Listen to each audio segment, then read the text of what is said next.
Big boss హౌస్‌లో కంటెస్టెంట్స్‌కు ticket to finale గెలుచుకునేందుకు టాస్క్‌లు పెట్టడానికి సిద్ధమైపోయాడు బిగ్ బాస్. గార్డెన్ ఏరియాలో ఒక సర్కిల్‌ని గీసి, ఆ సర్కిల్‌లో రంగు పూసుకుంటూ ఎవరినైతే ముందు బయటికి తోసిస్తారో ఆ కంటెస్టెంట్స్ ఓడిపోయినట్టు అంటూ తెలియచేస్తాడు.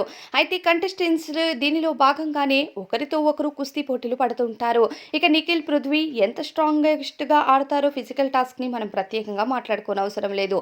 ఇద్దరూ కలిసి ఆ గిరిలో ఇక పులిలు పోటీ పడినట్టే యుద్ధానికి సిద్ధమైపోయారు వీళ్ళిద్దరూ.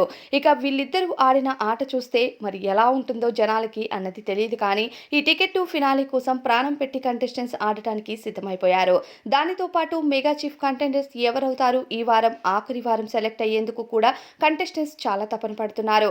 గెలిచి ఎలా అయినా సరే టాప్ 5 లోకి వెళ్ళాలని ఒక్కొక్క కంటెస్టెంట్ తమదైన శైలిలో సత్తాని చూపించడానికి సిద్ధమైపోతున్నారు. హౌస్‌లో ఒకరు ఇద్దరు కాదు, మెగా చీఫ్ అవ్వకుండా దాదాపు 4, 5 మంది కంటెస్టెంట్స్ ఉన్నారని చెప్పాలి. మరి ఈ వారం మెగా చీఫ్ ఎవరవుతారు, టాప్ 5లో ఎవరుంటారన్నది కామెంట్స్‌లో చెప్పేయండి.